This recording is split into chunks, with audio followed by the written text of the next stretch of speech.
AJ ನ್ಯೂಸ್ಗೆ ಸ್ವಾಗತ. ಶ್ರೀರಾಮುಲುಗೆ ನೋವಾದಾಗ ಕಾಂಗ್ರೆಸ್ ಸೇರಿ ಎಲ್ಲ ಪಕ್ಷದ ನಾಯಕರು ನನ್ನ ಬಗ್ಗೆ ಉತ್ತಮ ಅಭಿಪ್ರಾಯ ಹೇಳಿದ್ದಾರಷ್ಟೇ.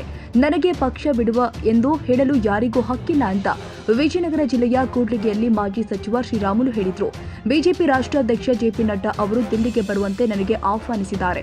ಈಗ ದಿಲ್ಲಿಯಲ್ಲಿ ಚುನಾವಣೆ, ಸಂಸತ್ ಕಲಾಪ ಇರೋದ್ರಿಂದ ಫೆಬ್ರವರಿ 5 ನಂತರ ತೆರಳಿ ರಾಷ್ಟ್ರದ ನಾಯಕರನ್ನ ಭೇಟಿಯಾಗ್ತೀನಿ. ಕೋರ್ ಕಮಿಟಿ ಸಭೆ ಸೇರಿ ಇತ್ತೀಚೆಗೆ ಬಿಜೆಪಿಯಲ್ಲಿ ನಡೆದ ವಿದ್ಯಮಾನಗಳ ಕುರಿತು ವರಿಷ್ಠರೊಂದಿಗೆ ಚರ್ಚೆ ಮಾಡಲು ಫೆಬ್ರವರಿ 5 ನಂತರ ದಿಲ್ಲಿಗೆ ತೆರಳುತ್ತೇನೆ.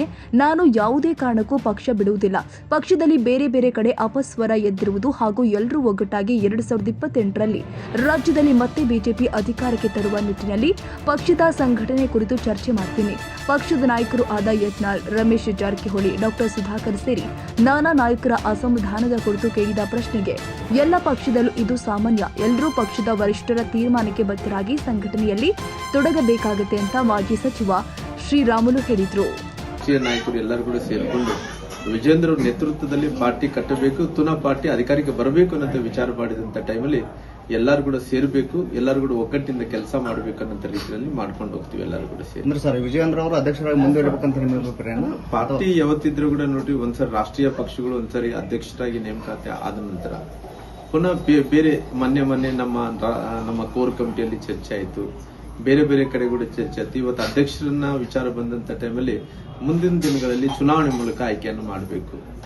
ಆ ಚುನಾವಣೆ ಮೂಲಕ ಆಯ್ಕೆಯನ್ನು ಮಾಡಬೇಕಂದ್ರೆ ಯಾರ್ಯಾರು ಪ್ರಮುಖರಿದ್ದಾರೆ ಅವರೆಲ್ಲರೂ ಕೂಡ ಜಿಲ್ಲಾಧ್ಯಕ್ಷರು ಸೇರ್ಕೊಂಡು ಅದು ಮತದಾನದಲ್ಲಿ ಪಾಲ್ಗೊಳ್ಬೇಕು ಅನ್ನೋ ರೀತಿಯಲ್ಲಿ ಅವರೊಂದು ನಿಯಮ ಮಾಡಿಕೊಂಡಿರೋ ಕಾರಣ ಮುಂದಿನ ದಿನಗಳಲ್ಲಿ ಅವರನ್ನ ಚುನಾವಣೆ ಮೂಲಕ ಆಯ್ಕೆ ಮಾಡ್ಕೊಂಡಂತ ಕೆಲಸ ಪಾರ್ಟಿ ಮಾಡುತ್ತೆ. ಈಗ ರಾಷ್ಟ್ರೀಯ ನಾಯಕರಾದ ರಾಧಾ ಮೋಹನ್ ಅಗರ್ವಾಲ್ ಅವರು ನಿಮ್ಮನ್ನ ಕೋರ್ ಕಮಿಟಿಯಲ್ಲಿ ನೇರವಾಗಿ ಒಂದು ಆಪಾದನೆ ಮಾಡಿದ್ರು.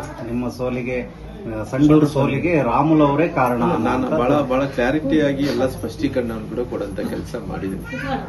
ಹಂಗಾಗಿ ಇವತ್ತು ಯಾರೇ ಅವರು ಅವತ್ತಿನ ಸಂದರ್ಭದಲ್ಲಿ ಏನೇ ಮಾತಾಡಿದ್ರು ಕೂಡ ಆ ಕ್ಲಾರಿಫಿಕೇಶನ್ ಏನ್ ಕೊಡಬೇಕಾಯ್ತು ಎಲ್ಲ ಕ್ಲಾರಿಫಿಕೇಶನ್ಗಳು ನಾನು ಕೊಟ್ಟಿದ್ದೀನಿ.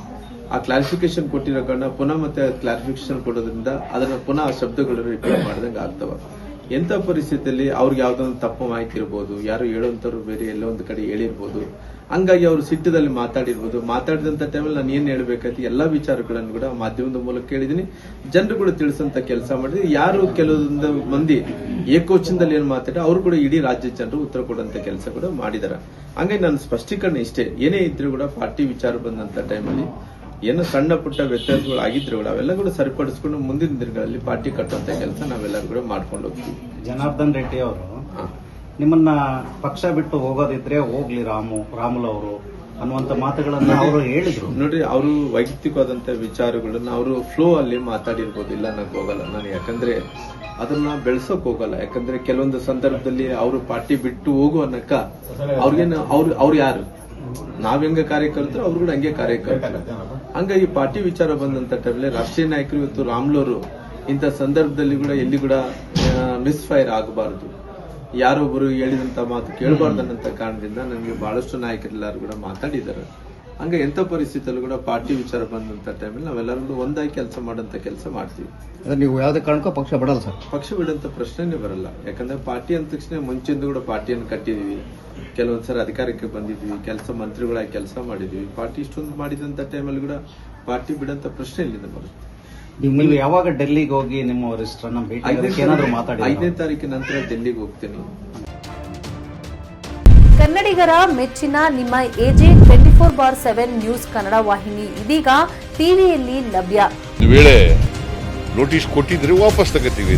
ಇವತ್ತು ವಕ್ಫ್ ಪ್ರಾಪರ್ಟಿ ಅಂತೇಳಿ ಬರ್ತದೆ ಅಂತ ಹೇಳಿದ್ರೆ ರೈತರ ಬೀದಿಗೆ ಬಂದ್ರೆ ಏನ್ ಮಾಡ್ಬೇಕಾಗುತ್ತೆ? ಯಾರು ವೋಟ್ ಹಾಕಿಲ್ಲ ಅಂದ್ರೆ ಗ್ಯಾರಂಟಿನೆಲ್ಲ ಸ್ಟಾಪ್ ಮಾಡ್ಬಿಡ್ತೀವಿ.